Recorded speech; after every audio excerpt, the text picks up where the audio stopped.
A peaceful tribe at war against modern weapons? Both Mr. Spock and Kirk at the brink of death.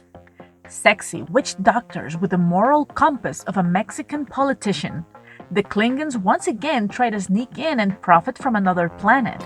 And Kirk and his old-time friend Tyree will delight us in this episode as we slap it apart to tell how bad was this episode.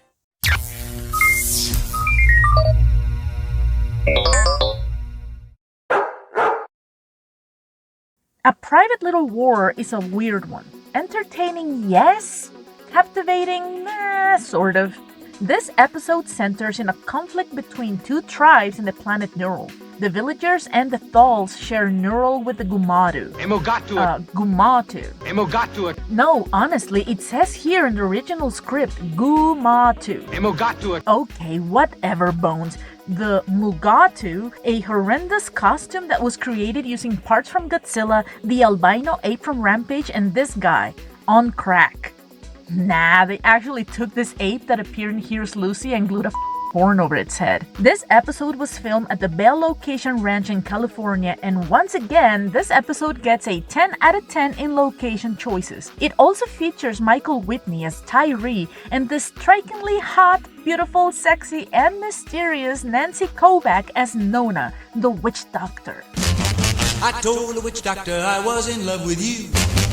Are we gonna mention that this episode that briefly mentions the wars on the Asian continent of the 20th century aired on February the 2nd, 1968, just 2 days after the Tet Offensive, a series of coordinated attacks on South Vietnamese and American forces in major cities, towns, and military bases across South Vietnam, which highlighted the limitations of American power in Asia and influenced the opinion of millions of Americans back home in the process? No. Instead, we will focus on how this episode fails to establish the Klingons as a warrior race, tries to fool its audience by making it believe there's only one choice in the matter, paints Kirk as a once again vengeful captain, and once again, fuck prime directives. But wait, before we continue, remember you can follow me on Instagram and TikTok, you can like, share, and subscribe to my channel, and if you really want to support the creation of more videos, you can become a patron or a YouTube member. I will leave all the links in the description box below. We begin this episode with Kirk, Spock, and McCoy on Neural, while Kirk reminisces about his youth days on this planet. The Thals, a peaceful and primitive tribe, once welcomed him, and he became good friends with Tyree, this alien that looks like a well-behaved kid with a bad case of the wigs. While admiring the landscape, Spock notices some natives. And could you believe that right on that moment, on that very same spot where Kirk and Spock are, a couple of villagers are getting ready to ambush Tyree and his friends who happen to be patrolling that very same area? The villagers hide like they want to be found, phasers are explicitly forbidden, and for once, Kirk obeys the rules of engagement. In order to save his friends, Kirk throws a rock which alerts Tyree and company and prevents a tragedy. The villagers chase after our dynamic duo and Spock gets shot in the back. Or maybe he just got stunned because there's no entry nor exit wound. I suppose they try to save money on new costumes, so piercing a shirt will be out of order.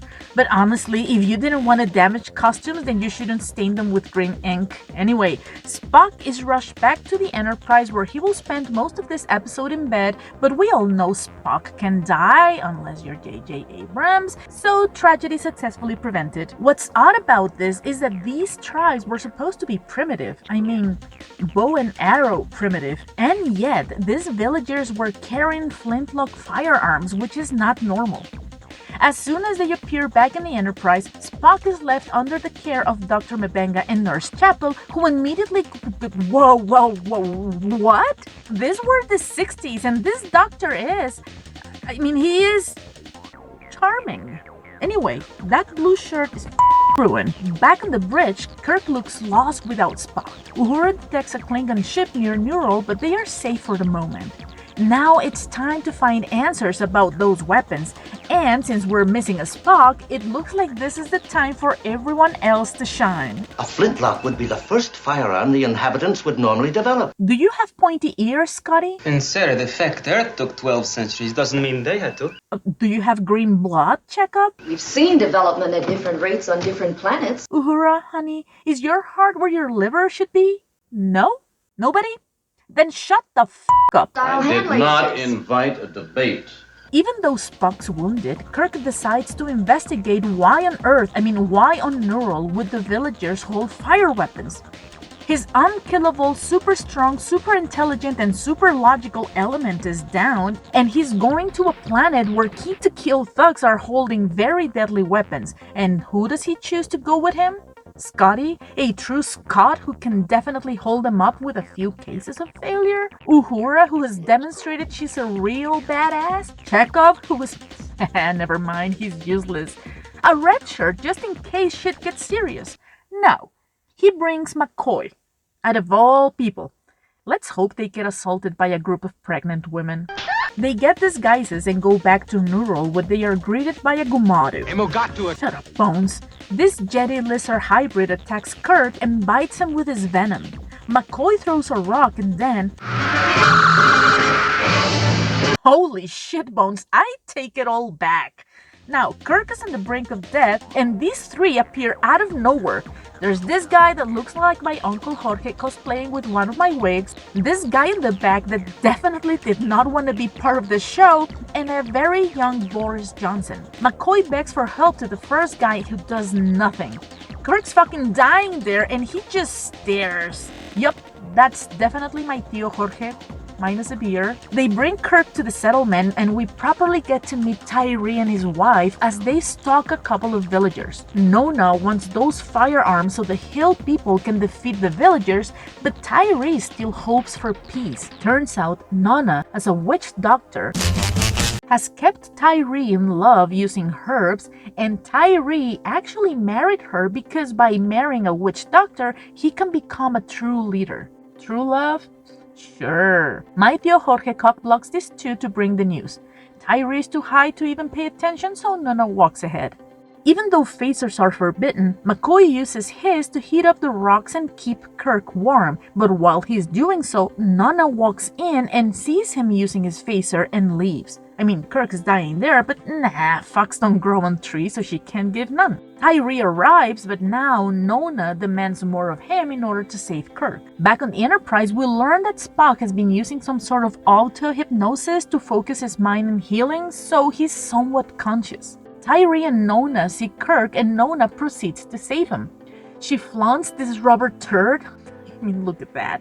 Then she has Tyree cut her palm and rubs her blood on Kirk's wound. I'll be honest with you, this scene made me very uncomfortable. First, there's the blood contamination thing, and then this dance that lasts for 2 minutes. I promise you though, it becomes a lot less uncomfortable if you watch it with the official soundtrack.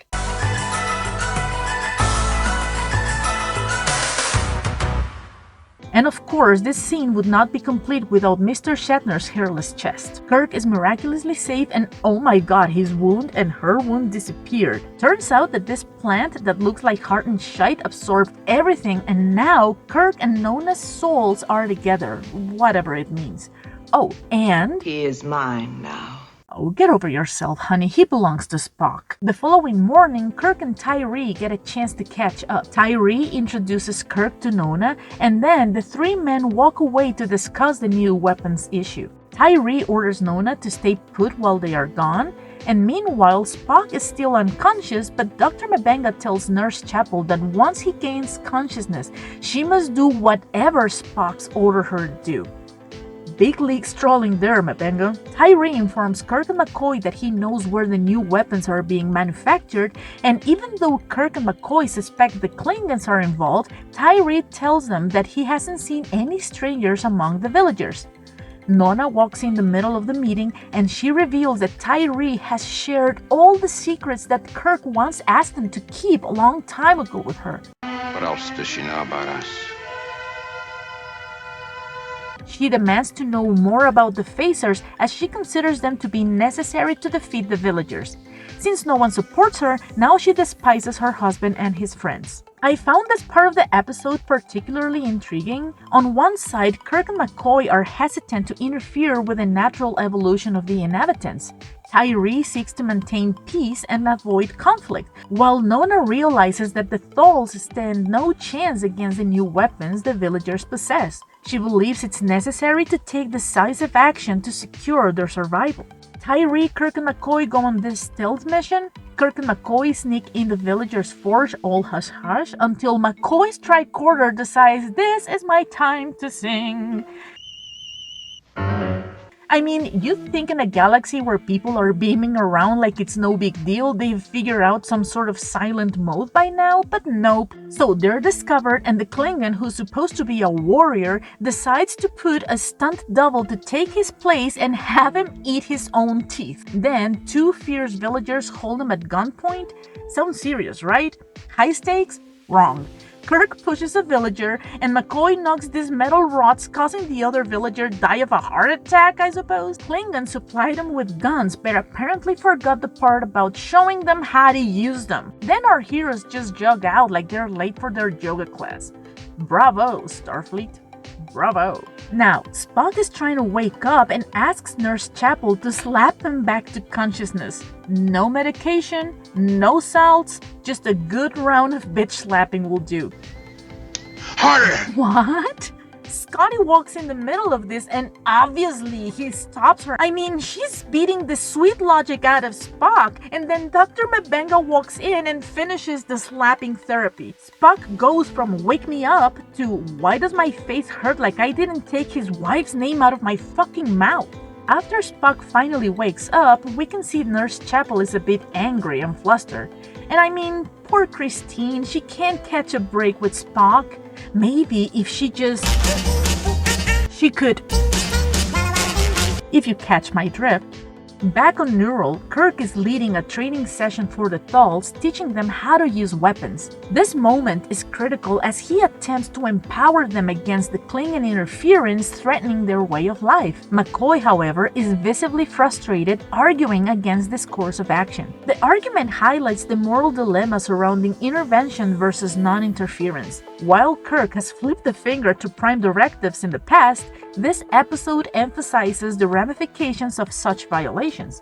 McCoy reminds him that arming the Thals is a direct breach of Starfleet principles, questioning whether the potential benefits truly justify this departure from their code. He warns him that empowering the Thals could lead to escalating conflict, creating a cycle of violence and massacres that might continue indefinitely, prolonging the suffering of both sides. In response, Kirk argues that allowing one side to arm their allies with overpowering weapons creates a dangerous imbalance. He believes that humanity's journey into space was built on making tough and morally ambiguous decisions, by saying, The only solution is what happened back then. He references historical conflicts that necessitated intervention to prevent greater harm. Balance of power. This encapsulates the tension between idealism and the harsh realities of survival, highlighting Kirk's belief that maintaining a balance of power, even at the cost of violating prime directives,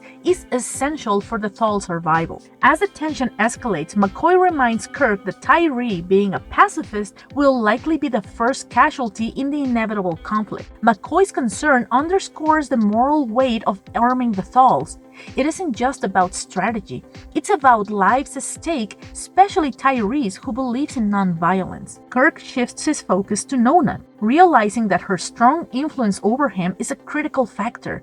He understands that Nona has a knack for manipulating Tyree, not just through her sex appeal, but also by playing Joka's tree-hugging vegan sister. Okay, now bear with me because we're already 38 minutes in the episode and we got 12 left, and the scriptwriter must be sweating bullets. Ah, shit. I'm sorry, Mr. Roddenberry and Mr. Cruises, but in my opinion, this last act was a bit crammed. Okay, so Kirk goes looking for Nona and coincidentally finds her right after taking a shower. He tries to talk to her, but she drugs him with these herbs. Then Kirk forgets about his business and tries to make out with her. Then Tyree coincidentally walks in and sees them. He's pissed and aims his fire weapon toward the couple, but he can't go through with it. He throws his weapon away and runs away like a little child. While Kirk and Nona are sucking face, the other Mugaru that coincidentally was near attacks Nona, who instead of fighting back just just keeps rolling on the floor, while Kirk is too high to even process. He somewhat realizes the danger and kills the Mugato with his phaser. Nona takes the phaser and runs away. Tyree goes back to his settlement and McCoy makes him lead him back to where his weapon is. When they get there, they see Kirk all messed up because he just got hit in the head with a rock. While Nona is running, she comes across a group of villagers that, coincidentally, were patrolling the area. Alright, Nona finally has the weapons she wanted to kill the villagers. She just found a few of them, and does she take this chance to kill them all? No. She offers the phasers to the villagers. What the Nona? Seriously, like, I don't get it. But you know what? You be you. I'm pretty sure Mexico would have voted for you. The villagers, instead of killing her right there and then, try to SA her. She threatens the villagers with using the phaser, but she never does. I'll take it like she didn't know how to use it, even though she had already seen it being used twice, but okay. She proceeds to flaunt her arms and screams, and she's quickly overpowered. Kirk and company arrive just in time, and the villagers believe that Nona had set them up for an ambush, and they stab her right there on the spot. Then one of the villagers aims his weapon to these three, and what do? If you answer, take cover, move away, evasive maneuver, then bad news. They just stood there like target practice, and McCoy is hit in his arm. This fight was actually quite good because it's not just a mindless interchange of blows. We see Tyree transform into a bloodthirsty animal and basically smash the villager's brain into a pulp with a rock. Nona is dead and Tyree is devastated. Turns out he did love her and now he wants revenge. He asks Kirk for weapons, and Kirk obliges, ordering 100 flintlocks to the Enterprise. Yes, the ending is sad, but mostly because it reflects how reality in many cases forces us to choose the less of two evils. Sometimes you have to choose between slapping the love of your life or see somebody else do it for you. Anyway, did you like this episode? What would have been your solution to this conflict? Thank you so much for watching. I'll see you in the next episode. Take care, God bless, and bye-bye.